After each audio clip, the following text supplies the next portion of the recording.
Club invites you to enjoy drinks, a delicious dinner, and live music from both big-name local and national artists in a wide array of styles. Before or after your show, check out the new Maggie's Lounge, a perfect spot to visit with friends. It's open Wednesdays through Sundays beginning at 4:30 with cocktails and light fare. And you don't need a ticket to enjoy the great atmosphere of Maggie's. Crooner's Supper Club off Moore Lake and Highway 65. A little piece of old school nightlife in the 21st century. Hi, this is Laura. Listen to Food Freedom Radio every Saturday at 8 a.m. or anytime via podcast. Our individual health is connected to the health of each other and connected to the health of the earth. We know the problems with the dominant food system: climate change, deadening soils, nitrates in the water, factory farming, injustice, concentration of wealth. How do we both as individuals and as a community step up and support a living food system which honors the earth? Tune to Food Freedom Radio every Saturday at 8 a.m. and remember to support your independent farmers. With your AM 950 weather, I'm Brett Johnson. Look for clear skies tonight with a low around 18. Tuesday partly sunny with a high near 37, and Wednesday sunny with a high around 40. Get the appliances you've been dreaming of for less at Warner Stellian's year-end clearance. Shop closeouts, scratch and dent, and floor models. Plus, buy more to save more. Take 10% off 2 red tags and 15% off 3 at Warner Stellian's year-end clearance. Portions of the following program may be pre-recorded. The views expressed and the opinions given by the individual host, guest, random reptoid, or chupacabra may not necessarily reflect those of AM 950 Radio, its affiliates, or its sponsors. Now, it's time to step into the unknown.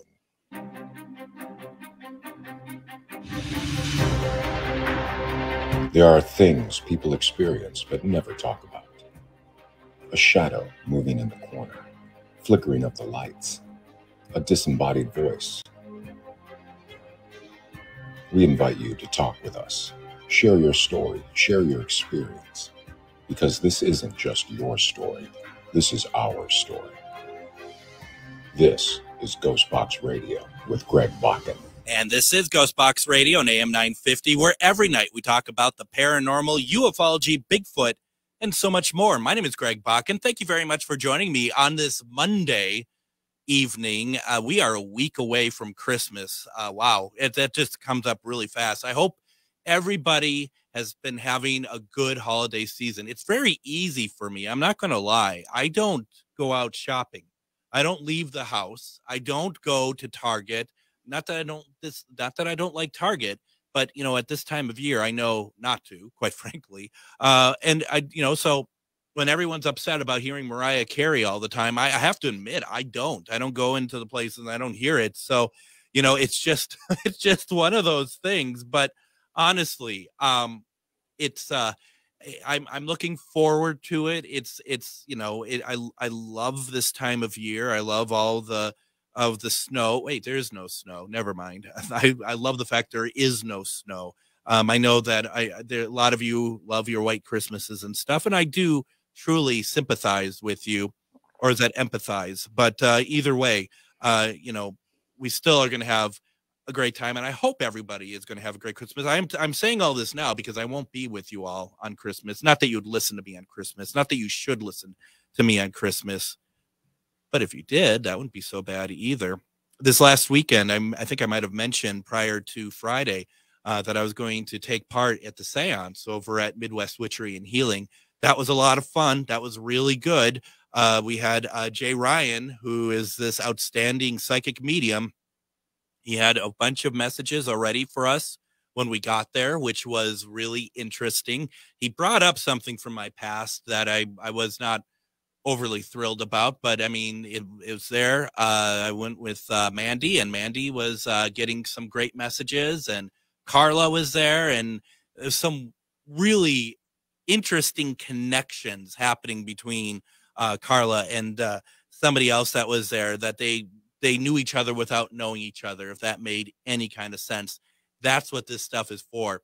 I highly recommend, if you are able to check out a gallery or a seance like that, definitely go and check it out. It's incredible. It's really eye-opening, and it can be very helpful as well, honestly. Speaking of helping, I find this very interesting, and we've had on Moon Girl before talking about dream interpretations and whatnot. But we're taking a slightly different look at it tonight. And I'm really excited to have this conversation with Meg Bartlett, who is an oracle and dream interpreter that specializes in nightmare analysis and guidance to the Twin Cities. Through 10 years of personal chronic nightmare experiences and weekly sleep paralysis episodes rooted in complex PTSD, Meg dug deep and did the work necessary to come out on the other side. She now lives an amazing life she never thought possible, free of nightmares, and has turned around to help people with similar experiences. Meg uses her extensive personal knowledge, intuitive abilities, and empathetic nature to help others connect to their own internal wisdom and leave demons behind. Meg, welcome to Ghostbox Radio. Thank you so much, Greg. I'm glad to be here. Oh, I am so glad that you're here. And thank you once again. Just a little insight into how radio works, folks. It wasn't until this afternoon that we were able to catch up and commit that you're going to be on tonight. It's just kind of how it works. Even though I started putting all over the place that you were going to be on, maybe I'm intuitive.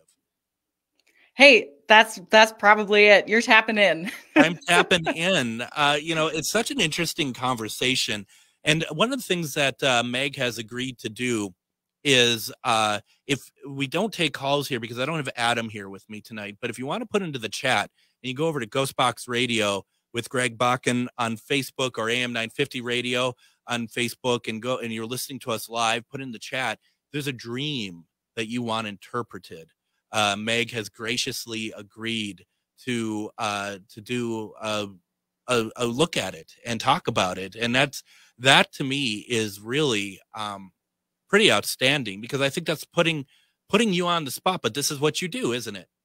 It is. I put myself on the spot all the time. I do a lot of local events here in the Twin Cities, and everything I do is, just in the moment. So I can take a look at anything, and I'd love to help anyone listening to the show tonight. And you started off with your own nightmares, with your own situation. Based on the bio that I read, it sounds like that it was a lot of self-help on your end to get yourself through it. Oh, yeah. Yeah. So I have a really interesting background. I've been all over the place. I was in the military actually for about 5 years as well. So my childhood was really traumatic. There were a lot of different things that happened during those years. Mm-hmm. And it got to the point where I knew I had to leave. So I'm 18 years old and things just are not working out. And I'm like, hey, if I want to continue being a part of this world, I really need to get out of here. I need to remove myself from the environment that I'm in. I need to go find something else. And the military is where I turned. I was a part of the Marine Corps for 5 years. I deployed to Afghanistan in 2015. And it was a really interesting, eye-opening experience, right? To be a part of not only a government organization, but also the military, right? A really regimented mentality. And so exposing myself to that was really interesting. Along that journey, I started having those nightmares when I was about 17 or 18, and I was having sleep paralysis at least once a week, which is really, really extreme. Most people will go their entire lives without having any aspect of sleep paralysis. And then there's about 20 to 30% of people who will have at least one episode. And then it's less than 1% of people who have sleep paralysis continuously. And if you've never had sleep paralysis before, let me just define that for you. Sleep paralysis is, we can go into some of the science and the physical aspect of what the body is doing during that later on. But basically you become aware within a dream right as you're about to wake up, but you kind of get stuck and you feel like you're conscious, but you can't move your body. You can't speak. You can't do anything. Some people feel a really dark presence in the room. Sometimes it's sitting on their chest. Sometimes it's in a corner. And it's just a really terrifying experience. So I was having all of these sleep paralysis episodes and nightmares. And I got to a point where I was like, I have to figure out what this is. I do not want to live my life like this anymore. It was really disrupting pretty much every aspect of my existence, right? Sleep is so crucial to the human experience. And so I got to a point where I just kept digging. I was going to traditional psychological therapy. I was, I started taking a more spiritual approach near the end of this as well. But I turned and I started looking at my nightmares, and by actually interacting with them and, doing a lot of self-study and self-application, I ended up seeing that my nightmares were actually my fears personified of coming into contact with the ideas of what I had experienced in childhood. And so, that's a really difficult process to work yourself through. And it took a lot of effort, but I'm on the other end now, and it's been an amazing life. So you mentioned that the nightmares started when you turned 17. Was it anything that happened during your time during that period of time that brought those nightmares back up, or is that just something that you could say that it just generally reawakened? That maybe no reason to it. Yeah, I would say it's actually, I became aware of the specifics of the nightmares. I've had nightmares most of my life, so even throughout childhood, but I really couldn't tell you what those nightmares were. It was when I was about 17 and 18 that I could tell you the exact nightmare that I was having, and it was recurring. So it was the same one over and over and over again. And that's as far back as I can remember that one. It's really interesting. It's also very interesting when there are signs, and I don't necessarily mean nightmares, but in dreams, that there are symbols that seem to be kind of maybe universal, or maybe not as quite as universal, but as talked about. And Linda has something, but before I read what Linda says, I want to kind of, a forward piggyback, if that makes no sense whatsoever. Oh yeah.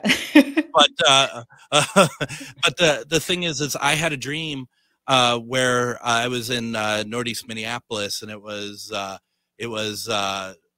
nice out, and I'm walking down the sidewalk, and there is a snake hanging out of the tree, and it just looks at me. It's not very realistic looking, but it looks at me and it opens its mouth. And as soon as I crossed the other side of the tree, it was winter. And I had looked at that time that snakes often are looking like that. That's a symbol of change. And I'm not sure if that's necessarily the case, but I was like, you couldn't get more obvious than that, if that's truly what that means. But may I read to you what Linda wrote? Yes. Can I actually share with you how I decide definitions real quick, just for your listeners, so they know what to expect through this? Okay, perfect. So when we're looking at, what does a specific piece of symbolism mean? Anybody can go to dreamdictionary.com, right? And look up the multitude of different things that are going to pop up. A dream dictionary is a great resource, but only for the initial, like getting the juices flowing. Right. Every single person on the face of the planet has their own unique dream language. Your dream language is shaped by your unique experiences, the emotions that you feel about those experiences, and your soul signature as an individual as well. And so what is, like the definition of a snake for one person might not be for another. A real quick example I always use to help people process this is, I'm a dog owner. I love my dog very much. For me, he represents sort of like a parent-child responsibility and love relationship in my dream space. But if someone had been attacked by a dog as a kid, that's not going to have the same definition. So I want everyone to know that while I'm, taking a look at some of your dreams and we're talking about these definitions, what is true for one person might not be true for another. And you always need to take your personal experience into context. And with that, because you talk about, you having your own abilities that you use in this, if you're using, any sort of like intuitive abilities or anything, when does that come into play? Like you putting that to somebody else who is having their, they'd like to have their dream looked at. I mean, is that something that is a major part from the start, or only if you feel like that there is going to be a lot more depth of layer to the dream itself, or what? That's a great question. Yeah, as I have gotten more and more into this, I realize that I use it all the time. And so the way that I do this is I pick up on psychic or intuitive, empathetic information. Just your information is all around you, right? And as I'm talking to you, I can kind of pick up on that. I use it to help me narrow down the definition for a person. So if there's a like a really dramatic life event that happened around a particular piece of imagery, I might be able to pick up on the emotional signature that you have tied to that memory. And that can help me further define it in the moment. So it's more of like it helps me streamline the process. Does that make sense? That makes sense. And I mean, because there has to be a point that you have, based on what you said about like the meanings and the symbolism in the dreams, there has to be more than just, because it is like, okay, well, maybe snake doesn't mean that for, when we read Linda's, but then how do we go further on it? And I think that that kind of has to be, in my mind, the only way to go further on it without some sort of like, really like psychological deep dive that might include like, any sort of hypnotism or something like that. I mean, there's and that's what's so fascinating about this. So many layers. It doesn't have to be a nightmare either. There's just so many layers to a dream.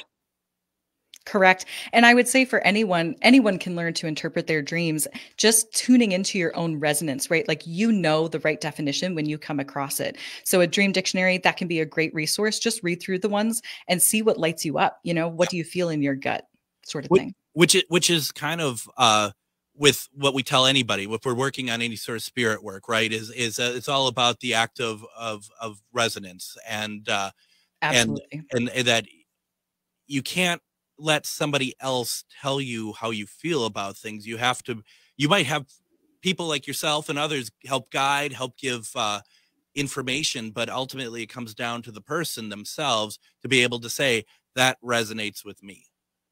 Yes. Yeah, that's interesting. I think it's very interesting. And just so you know, Linda, I am going to get to your stuff, but I'm going to get to that into the next break, only because I want to make sure that Meg has time to do this. Before we head off to break, how can people get a hold of you? Yeah, that's a great question. So I am actually in the middle of a huge life shift. Right now, you can find me at my website, souldreamexperience.com. I'm not currently taking clients, but I will in the new year. If you join my email list, you can, just be notified whenever those open up. I am shifting sort of my business name and website though. So we'll be kind of migrating everything over. You can find me at Instagram as well, souldreamexp, as in experience points. So that's fantastic. That's really exciting. Just before we head off to break, Meg, I don't know if you could see over to your right-hand side. It says private chat. If you want to put that into the private chat, I will put it onto a banner and also put it into the comments for people who are interested as well. So why don't we go ahead and do this? Let's go ahead and take our first break.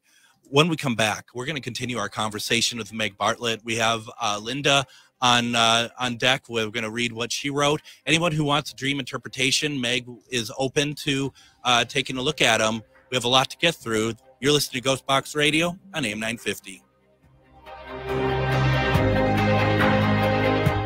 Hello, I'm Jody, also known as Witch Jody on social media. I opened Midwest Witchery and Healing in historic Stillwater because as a nurse, I love to help others. When you come and visit Midwest Witchery and Healing, you will find everything from divination and magical services, classes to ritual tools, jewelries, handcrafted candles, witchy gear, and much more. My store is a safe environment for all on their own unique path. Look for the purple door. Find out more at MidwestWitcheryHealing.com. Hey, it's Patrick again. 'Tis the season to be jolly, and nothing makes me feel jollier than a clean home. With the holidays right around the corner, it's time to get ready for friends and family, and there's no better way to do that than with Zero Res. If this is the first big gathering you're having this year with your friends and family during the holidays, it's a good idea to make sure Zero Res gets your home in tip-top shape for your company. Zero Res has a 4.9 rating on Google with over 17,000 reviews, and the Zero Res Gotta Love It guarantee makes it easy to get what you pay for. This month, get 3-room Zero Resified starting at just $129, and don't forget about your air ducts. Take an additional $75 off when you get your air duct Zero Res clean. Call Zero Res right now, 952-ZERO-RES, or go online to ZeroResMinnesota.com and say you want the AM 950 special. Backward or forward spells the same. Zero Res. Magus Books, your multicultural spiritual supply store. Stop in and expand your horizons with books, classes, readings, and supplies at magusbooks.com. or in our shop at 1848 Central Avenue Northeast in Minneapolis. From the best incense to beautiful statues, we have supplies and books for your spiritual explorations. Come in and chat with our knowledgeable staff and get what you need for your next adventure, whether you're fighting ghosts or opening your third eye. Check us out today at magusbooks.com. And just a reminder to everybody, Midwest Witchery and Healing has one more class this year. It's on Wednesday, December 20th. That's this Wednesday. Witch Jody is teaching Opening Your Psychic Awareness at 6:30. Don't miss your chance to learn something new. I've heard so many people when we had Witch Jody on a couple weeks back that they were really excited about this course. I've talked to people who've taken it. If this is something that you've been interested in, opening your psychic awareness, go to MidwestWitcheryHealing.com. That's MidwestWitcheryHealing.com under events and classes. Sign up. And don't forget, Midwest Witchery and Healing has gift cards available if you have somebody that you want to give a gift to, and they are very much into this, or they want to find out more. Get a gift card over at Midwest Witchery and Healing. We have with us tonight Meg Bartlett. We've been talking about dream interpretation. We're going to talk about nightmare interpretation as well. I think you're seeing it play out being on radio at the moment, but it's Meg, it's such a fascinating conversation. Can I read what Linda had put on, please? Yeah, please do. And once again, folks, if you have a dream you want interpreted, put it in the comments and see what Meg has to say about it. But Linda says, for a couple of nights in a row, I saw photos of snakes in my dreams. They were 3 photos. One snake was black and white, and the other 2 were solid colors of a deep jade and a deep blood red. And then she goes on. I'm going to add one more thing to it, and then I can go back to the other one if you like. But she says, in the last 6 months, I've been able to read some data from a photo, and I was not afraid of the snake photos. That's awesome. So the photos of the snakes were in your dreams. I think it's interesting that you saw the snakes as photos, right? So that's interesting because we're almost seeing information as yet another piece of information. Instead of just seeing a live snake in the dream, you saw it as a photo. So I would say there's almost, that movie Inception, where it's like, like the concept within the concept. So this is almost another way for you to explore a deeper concept. So it's showing you that there's layers here, right? Almost layers of an onion sort of thing. When we see snakes, yes, as you noted in the beginning, Greg, snakes can represent change. That is my go-to definition. And I think I would feel that here. When we're talking about snakes as well, they can also just, represent that we're not only changing, but what is the process of that change?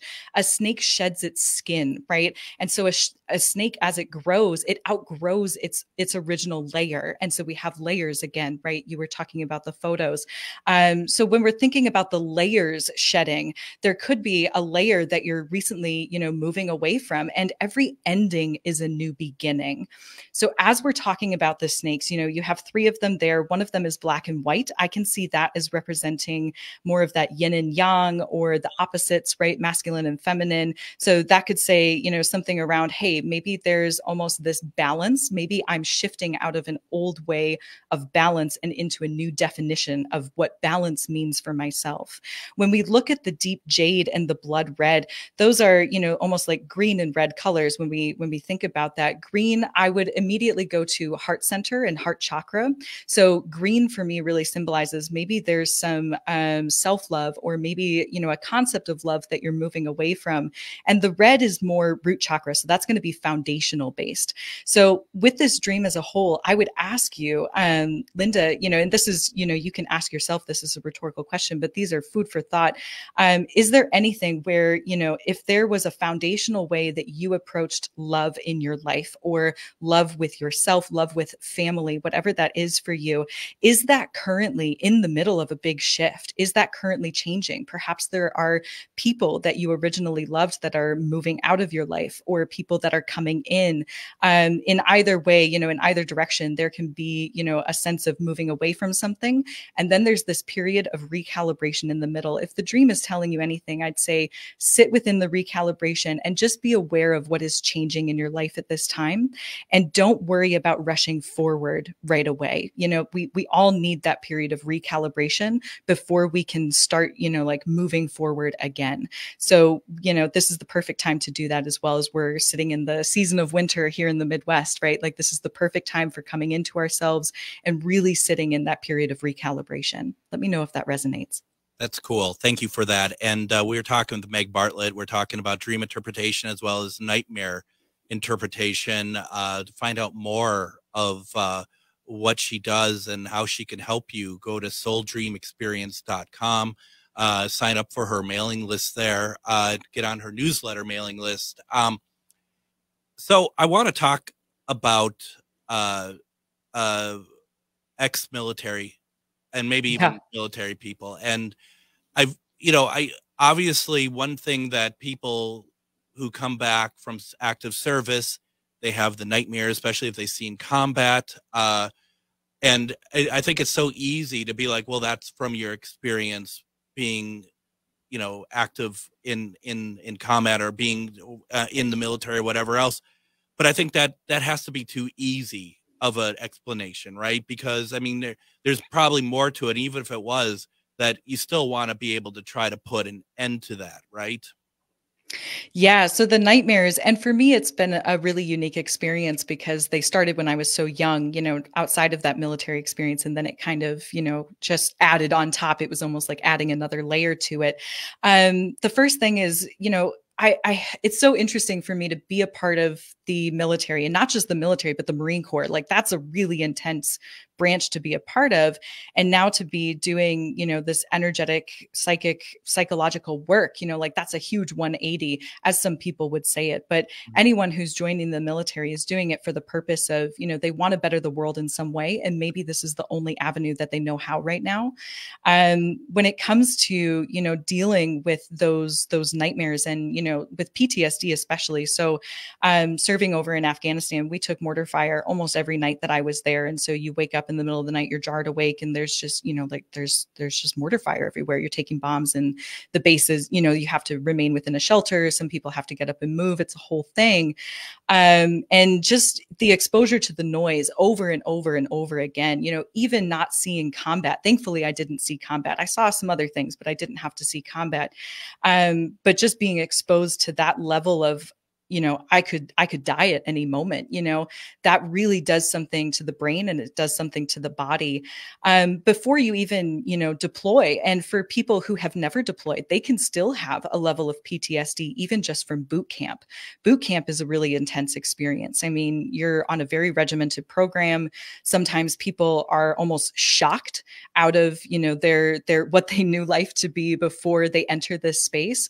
And whenever we talk about PTSD in general, it's all relative to the individual. There is no comparison, right? Because everything that you experience is only in the context of your reality. So what is really difficult for one person might not be that difficult for another, but it doesn't, there's no comparison between the two because, it's only in the context of this other person's reality. So it really is a subjective experience. Is there, I'm sure there is like a debrief in a sense when you're in the military, especially going overseas. I think about my great uncle Chet, who was on Normandy in June of 19. Intense. And he tells the story of his his tank mate when they're on the beaches, and he popped his head out to see what was going on, and he fell back into the tank without a head. And the idea of like Uncle Chet was probably one of the most gentle people I've ever seen in my life. But he was also somebody who never, I had to ask him about his military experiences. He didn't freely give them. He, like I said, a gentle soul. But you got to think that that's just the outside appearance. I can't imagine really anybody being able to to progress from any of that sort of thing. You know, I mean, I guess, you know, I'm trying to figure out how to say this, but I mean, it's just like, it seems like there needs to be like a deeper program to get our vets and our military who need it, like, to be able to get the help right away. And this seems like such a important piece of it. Yeah, I'm really glad that you're bringing this up. It's really interesting. I kind of want to go back to, you know, you were saying he was such a gentle soul. And I think being a part of the military actually has made me even more of a gentle soul. And that sounds a little bit backwards, right? But it's given me this insight into empathy for other people. A lot of people, and I did this for the first few years that I was out of the service. I think I've been out for about 8 years now. But for the first couple of years, I really put out my hard shell.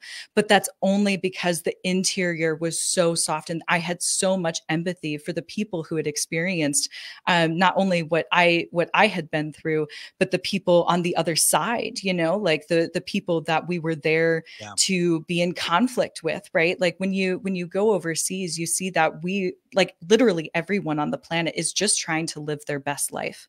Literally everyone. And, you know, sometimes you are just a pawn piece and you're trying to figure out, how do I help the world, and how do I do this? And it makes you this loving, empathetic person. But sometimes it's so hard, especially in our society, when we've been set up to think about the military as you have to be gung-ho, you have to be this, you know, really, you know, like stubborn, shelled person. And if you show us that you have a soft center, then that is wrong. And that's, you know, really a tragedy in our society today. So we're in the middle of unpacking that, right? Like as a collective group. And I would say that all of these, you know, men who really are, you know, like softies at heart, but, you know, they have that shelled exterior, they're just protecting themselves from what society has put on them, right? And I did that myself. So I would say that, first of all. What was the second part of your question there? Well, I think just the idea of how to get in, like how to get people help, almost in a way, maybe before they even realize they need it. You know what I mean? I mean, it just seems like, because I would suspect that I would suspect that it might come out of nowhere, perhaps. Yes. So the help at the end is really, they do have a program that you take as you're exiting the military, but there's so much stigma around it, and everyone's just like, oh no, it'll be fine. And you're so excited to get out anyways. You're just like, I'm almost free, you know, like I'm ready to go. And it's just interesting because, you know, they have a course or a class that you go to for like one day every week. You know, it's like five days or something like that. And you walk away, but it's almost like 5 days, checking the box, one and done. But then you get out into the real world, and it really is different, right? Like I completely struggled. The first year after I got out, I moved actually all the way across the country. I had been stationed in Maryland, and I moved all the way to Washington State, to Seattle. Mm-hmm. And I was using my degree. I got a degree when I was in an environmental science, and I was trying to be a park ranger and like do all these things. But like the crushing shock of being a civilian again was so extensive, and I shoved it down. And so it's not even that the military is not doing their due diligence. I just don't think they know how, because it's such a systemic, you know, like it's so societal and it's so conceptual and it's so individual to the experience. I was telling myself I didn't need help because I didn't want to have to need it until I was already in, you know, the deepest part of the pit. So, and that was something I was going to ask too. I mean, by definition of being in the military, especially like through the boot camp and stuff, where you need to be tough. Yeah. You have to show, and I can understand even any early onslaught of PTSD or anything said out loud might be contrived as a sign of weakness as well, especially if you're so close to getting out or so close to, you know, the action. And especially being female, I have to bring up my gender here. You know, I am a woman and I do identify as a woman. And one of the things that was really difficult being in the Marine Corps as a female was almost this extra expectation. I always had to prove myself. I am just as fast. I am just as strong. I am just as capable as my male counterparts. I can carry ammo cans like nobody's business, you know, like there's this aspect of having to show up. And it starts in boot camp, and it's hard because there's no right way to enter and exit war. You know, we're still figuring that out because war shouldn't exist in the first place, you know? So it's a completely human construct. And we're getting into like, you know, the big concept of it. But getting out, you know, it really is each individual's experience. And, you know, it's such a big issue, right? Helping those who have helped their country and getting out of that space. But also some of it is on the veterans. And I would say if there is any veteran listening to this, if you have any inkling that, hey, maybe I do need a little help, it's okay. And I would absolutely encourage you to seek that out. It is 100% worth it. You can show up for your own life better. You can show up for your loved ones better, your children better, your mothers and fathers, and everyone in your family can benefit from you saying, hey, you know what? My experience really sucked. Maybe I just want to talk to just one person one time about it. Maybe that's all you need for now, right? And I would highly encourage that. That's amazing. I mean, you're absolutely right. You know, and one thing that you said that really sticks out to me that I do think that if you're not, and I've never been in the military, but the idea of if you go and you're in military, and there's, you know, war, skirmishes, whatever going on, the idea of the face of your enemy, that is such a more of a understanding for those who fight, because like you said, anyone on the other side, we're all, you know, everyone's pawns, even us, the civilians, in a sense. You know, we don't make the decisions to go to war. We don't, and like you said, this is a bigger thing than oh yeah. You know, normally we're talking about ghosts in the station. Tonight we're talking about the construct of war. But I mean, it's important because it is a matter of that. You got to remember that the people that are throwing bullets at you and you're throwing bullets at, they have a family. They're just trying to get through it alive as well. I don't think there are some absolutely that love the machine of the military, or love the machine of fighting in a skirmish of some kind, but that's not, I don't think that's just the exception to the rule, I would think. I would say this is actually a very spiritual topic as well. Even though we're talking about the topic of war, when you talk about, you know, every person, every soul is coming to this planet to make this planet better. And war is the thing that we are trying to break down as souls from a very energetic perspective, right? We are trying to break it down with love and break it down with peace and break it down with, you know, like stepping into new ways of being. How can we better ourselves and our society? And so as we're talking about this is actually an incredibly spiritual and energetic topic, right? Yeah. Because, you know, every time where we enter conflict, and especially in the dream space, conflict usually shows up as violent imagery. It usually shows up as war. It usually shows up as, you know, any gore that you see in dreams. This is nightmares, right? Like nightmares are usually about conflict. Yeah. You're either in conflict with yourself or you're in conflict with other people in your life. And so, you know, just like talking about this, we can also think of that, you know, like we're in the very physical layer, but there's also this really big energetic layer as we're speaking about all of this as well. Absolutely. Why don't we go ahead and do this? We're going to take another break. When we come back, we're going to continue this conversation. It's such an important conversation. What a great show tonight. Don't forget, if you have a question for Meg, whether it's just a question in general or you'd like a dream interpretation, put it in the comments. You're listening to Ghostbox Radio on AM 950. Hi, this is Frank Brown, owner of Minuteman Press Uptown, Minnesota's only minority-owned union printing company. And I have big news. We've moved. Our new building in North Minneapolis is much larger with state-of-the-art equipment. That means we can get your projects done faster. We're on Washington Avenue North off I-94 at the Dowling exit, which allows for quick pickup and drop-off with plenty of free parking. And yes, we still print everything. I moved to MP Uptown because as a Black business owner, I want to be in North Minneapolis and help provide jobs. At MP Uptown, we pay above living wages, hire people who have made mistakes in the past, and believe in social justice. We have over 175 Google reviews with a 5-star rating. Let us handle your next print project because when you support our business, you support the community. Call 612-870-0777 or visit mpuptown.com. That's mpuptown.com. We print everything. Hello, I'm Jody, also known as Witch Jody on social media. I opened Midwest Witchery and Healing in historic Stillwater because as a nurse, I love to help others. When you come and visit Midwest Witchery and Healing, you will find everything from divination and magical services, classes to ritual tools, jewelries, handcrafted candles, witchy gear, and much more. My store is a safe environment for all on their own unique path. Look for the purple door. Find out more at MidwestWitcheryHealing.com. With your AM 950 weather, I'm Brett Johnson. Look for clear skies tonight with a low around 18, Tuesday partly sunny with a high near 37, and Wednesday sunny with a high around 40.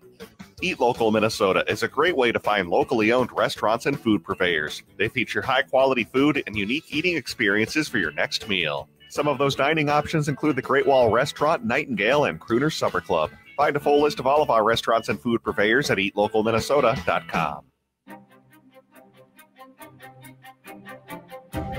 If you've been to Midwest Witchery and Healing lately, you should go and check out their new classroom expansion that has just opened. They're now offering more classes, so you can now learn tarot, astrology, herbalism, witchcraft, psychic enhancements, and much more. There is a lot going on over at Midwest Witchery and Healing. It's all good. Make sure to follow them on Facebook, Instagram, and TikTok to be up to date on their class schedule. Or go to MidwestWitcheryHealing.com and click on events and classes. And as a reminder, folks, you can get your gift cards there if you want to give someone something very special and awesome. But also remember that you can do online shopping there as well. So MidwestWitcheryHealing.com. It's well worth going, taking a look at. Now, join me tomorrow on Ghostbox Radio with Greg Bakken. We're going to have on Char Savoy, who you may have heard on such radio programs as this one, where we are talking about, we're doing one-question readings tomorrow, where if you have a question about your life, what's coming up maybe in 2024, or if you were wondering if you're going to get a job, like, am I going to get a job? All that good stuff. She's going to be here tomorrow to talk about it. As you all know, she is extraordinarily gifted, and it's going to be a great conversation. Wednesday, we have back on Angela Boley. You might remember her. She is a psychic medium that does these amazing paintings, but we're going to be talking with her about her tracking down a past life of hers that she remembers vividly. And she's trying to find out if she can find that person and find out more about it. Speaking of war, speaking of the military, he goes back to the First World War. It's an incredible journey. I'm not sure if we're going to get through it all in the 1 hour, but we're going to try, or at least start. That's going to be Wednesday. I have with me right now, though, and I'm really excited. What a conversation with this Meg Bartlett over at SoulDreamExperience.com. We've been talking about dream interpretation. We've been talking about nightmare interpretation. We've been talking a lot about the military, which I think it's so important. If you have a question for Meg, or if you'd like to have her try to do a dream interpretation, please put it in the comments. What about, Meg, what about the fact that, just some of us who haven't been in the military, obviously we get nightmares as well. Do you find any sort of commonality as to, like, when people come to you about nightmares? Is there like one thing that, I'm not saying everyone has the one thing, but maybe one thing that sticks out the most that is like, oh, well, this is why you're having these type of nightmares? Yeah, actually, there is one overarching concept within this work, as doing nightmare analysis and helping people understand that about themselves. Nightmares are always you talking to yourself in some way. And so I think what I like to tell people is that your nightmares are actually one of the most beneficial types of dreams that you can have in your human experience, because they show you exactly where your fear lies. They are your fears personified, especially when it comes to sleep paralysis. Sleep paralysis, you're almost catching yourself. And we touched on this a little bit in the beginning of the show, but you almost catch yourself in this moment. And it really feels like this dark presence. And usually when it comes to sleep paralysis, especially, I find that people with sleep paralysis have suppressed something so much that they've created this extra horrifying experience for themselves. And the only way to get through it is to unpack it, right? And so I want anyone out there, if you ever are waking up from a nightmare, the first thing to do is really just wake up and turn the lights on. Seriously, make yourself okay in the moment and come out of it. And then after that, you can start to lead within the ideas of, okay, this is a nightmare. I'm trying to tell myself something. So much during this lifetime, we have those moments where we're like, oh, it's not that bad. I can push it off. It's okay. And it really might be something that's bothering us. Your nightmares are asking you to answer the things that bother you, because only you can change your life. You are your own greatest catalyst for change, right? And so you're the only person who can make the changes that are necessary to live your life without fear. And the entire, like we go through so much in our lifetime, and we take things on and we pull things off, and it's a whole thing, right? But our nightmares are really there to show us exactly what we are fearing in the moment, or where conflict exists or dissonance. And you can get a lot from your nightmares. And they're a great way to self-reflect and say, okay, what is really going on in my life right now? What am I not showing myself? And then you can do something about it. What happens when it's reoccurring? Because sure, once in a while you get those nightmares. It's like, oh, what's going on there? But when you're getting them either multiple nights or a few times a week, is that like kind of like at a very critical point then? Yes, it is. Recurring dreams are you trying to tell yourself the exact same message over and over again because you're ignoring it. So if you have those recurring nightmares, right? If it's the same theme, even if it's not the same imagery, if it's the same theme, or maybe there's like a similar place that you go. Let's talk about houses real quick. I feel like someone out there, one listener might need me to talk about houses.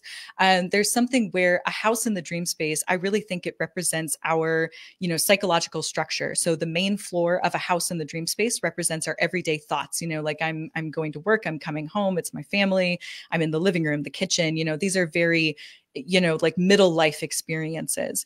When we talk about the attic as a part of the house, that's our spiritual or religious thoughts, our thoughts about what else is out there, like how do I connect to the universe? And then the basement, which is where most nightmares in houses occur, right? Like that's our subconscious, and that's the skeletons in the closet, like that's the dark stuff that we don't really want to look at. Or it's the stuff where we put all the boxes downstairs and we just look away and pretend they're not there, and so when you're thinking about houses in the dream space, that can just, right away show you exactly, where you're experiencing some of that fear or conflict in your life. If you're having an argument with someone in the kitchen of a home in your dream space, then, is there someone in your waking life or someone in your family that you're currently in conflict with? If it's in the basement, it's usually about yourself. Can I switch gears a little bit on here? Because you made me think about something. And it's not nightmare per se. It was not nightmare at all. You lose somebody, you lose someone close to you. Do you see anything common in dreams about loved ones? And it's a two-part question of loved ones actually coming back in the dream, that they're actually truly your loved ones and not your personification from your brain. Absolutely. There's two different ways that I talk about past loved ones in the dream space, and we call those visitations as well. So visitation dreams are very common. That's actually one of the dream types that I get asked about the most often, because it usually sticks with people, right? They remember those ones because they're so emotionally impactful. And the emotion is really the key here, right? If you're really, attached to someone, let's start with the psychological definition, and then I'll take you to the spiritual. Whenever I talk to people about these, I like to say, always listen to what resonates for you. If one of these doesn't resonate, throw it out the window and take what sticks, right? So when we're looking at the psychological definition, I think that we can encounter our past loved ones here because if we, like didn't find closure before this person passed, we still need that closure. Even though this other person has already passed on, we still need, that validation. We still need to close the loop, and it remains open until we do so. So some might say that the brain creates the imagery of this individual so that we can interact with them in the dream space, so that we can come to that conclusion and move on with our lives. And that's a part of the healing process. And it's really important to see that. When we talk about the spiritual, I really do believe, and I have experienced this many times myself, loved ones coming in and sitting with me. Usually it's a very emotional experience. They're there to tell me, hey, I'm okay. You're okay. I understand these things that we couldn't talk about in waking life. It's okay. And they're there for me. Right. And it can be incredibly validating. And it can just be really expansive and connecting as well. So visitations, absolutely, for sure. Do you find or ever thought when people talk to you about visitations that those dreams tend to be more lucid?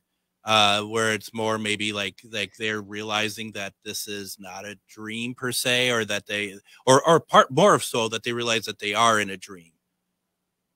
That's actually, I'm actually 50-50 on that. So, and I would like to talk about lucidity real quick. A lot of people think the definition of a lucid dream is that you have to be able to control it in some way.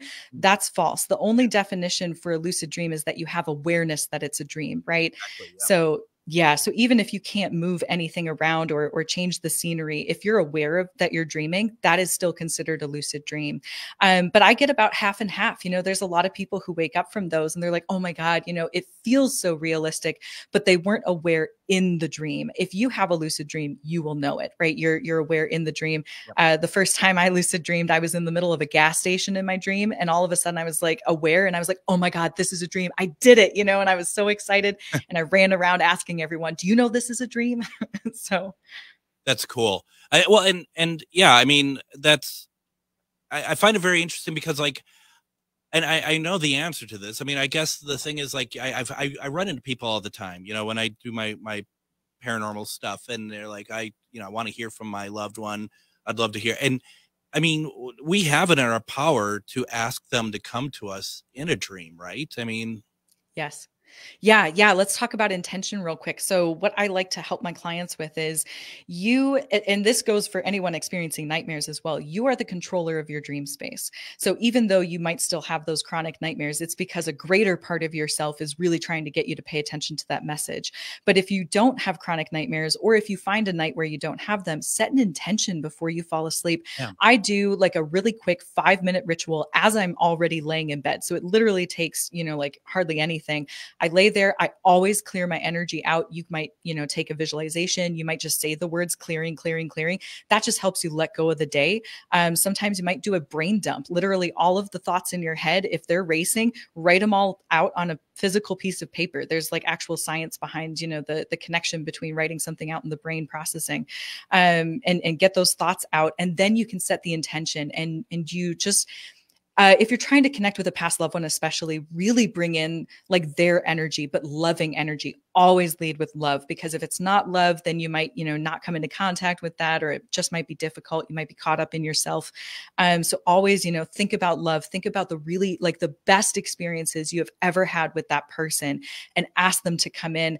And the last thing with that is that there's a concept called dream lag. And this has been scientifically shown in studies where if you experience a new event, so the brain is trying to process memories in the dream space, it can take up to 3 to 4 days or nights for you to start to dream about that. And so don't give up after the first night, because dream lag might be in effect. So set the same intention for 3 to 4 nights in a row. And within those 3 to 4 nights, you might actually come into that visitation type dream. That's amazing. And we have about 3 minutes left. And I want to quickly talk about the idea. I was just talking with somebody today about it. The idea of like you trying to penetrate into somebody else's dreams, like a loved one, like a living loved one, like a husband, wife, whatever, that you want to be able to share a moment, but while you're both are sleeping, and inhabit each other's dreams. Is that something you've run across before? I've heard the concept. I like to steer my clients away from that because consent is always an issue, right? So if you're with your partner and let's say you both want to meet up in the dream space, have a dedicated conversation beforehand so that you're both on the same page. Whenever we're trying to enter someone's dream space, especially I get this a lot with like questions of exes, right? Like if I'm curious about what my ex is going through, I would just steer clear of that, right? That can really, just the energy of that doesn't feel good, and that can really invite some negative karma in. And you don't need to know. You don't need to know. And, I mean, that's kind of a whole other plateau, right? That's a can of worms just in general with whatever else is out there anyway. I've heard people try it, and it doesn't seem like something I'd be all that interested in myself, to be perfectly honest. Yeah, there's way more than enough to explore in your own dream space. I'll just let everyone know. Well, and to your point too, I would love it if, because I know there's a number of people on here who have lost loved ones and stuff. And I would really like to see, reach out to us, reach out to Meg afterwards, or reach out to me. Let me know if it works. Send me a note at comment@ghostboxradio.com. I don't mean tomorrow, no, it didn't work. I'm just saying, try it if that's what you really want. I know so many people who would love to do that. Yeah, and definitely give it a couple of days, right? That dream lag really is a thing. And don't give up after the first one. No, not at all. Real fast before we wrap up, is it possible that your loved one appears to you, but it's such a deep part of your conscience that you may not remember it at all? Yes, there are a ton of dreams, and this goes beyond loved ones, right? But any downloads or etheric information or anything like that. Sometimes we come into contact with these ideas and it's too much for us to pull forward into waking life just yet. And so some people will go even several years and then they'll suddenly remember a dream that they had 5 years ago, right? But they've finally reached a point where they can actually process that information. So yes. How amazing. Once again, if you want to get a hold of Meg Bartlett, and you should, let's just put it that way, you should, you can go to souldreamexperience.com. You're around here locally. Do you have any shows coming up that you're going to be at? Yeah. I'm looking at doing some of the Body Lab fairs next year. I'll also be at a Maria Shaw event in February. I think that is. I'm on the scene, so you can find me at a bunch of the upcoming things there. I'm going to be there as well. I'm planning on it at least. So yeah, no, that's going to be fantastic. Definitely go check it out. If you have questions, whatever, I'm sure you'll be happy to answer anything. Absolutely. What a great conversation. I really appreciate you coming on tonight, especially kind of last minute. I really do appreciate the talk. Yeah. Thank you so much, Greg. This was really fun. It was really fun. And I hope that we can have you on again. And what I forgot to tell you earlier is, thank you so much for your service. I really do appreciate it. Thank you. I appreciate it. And I'd love to talk again sometime. That was Meg Bartlett. Thank you so much for being on, Meg. Join us tomorrow. One Question Readings with Shar. Everyone have a great evening, and we'll see you tomorrow. Take care, everybody.